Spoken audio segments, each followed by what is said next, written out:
Peacock போற மாதிரியே இருக்குது. இது ഞാൻ കലക്കും. Advocate മുകുന്ദനും original. എല്ലാവരുടെയും കണ്ണുകളിൽ നീ മിന്നി മിന്നി തിളങ്ങണം. അതായിരുന്നു ഞാൻ കാത്തിരുന്ന എന്റെ കംബാക്ക് മൊമെന്റ്.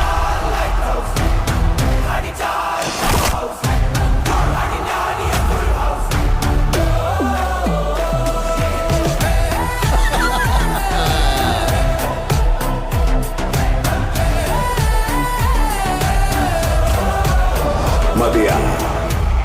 இந்த நட போதுமா, இன்னும் கொஞ்சம் வேணுமா?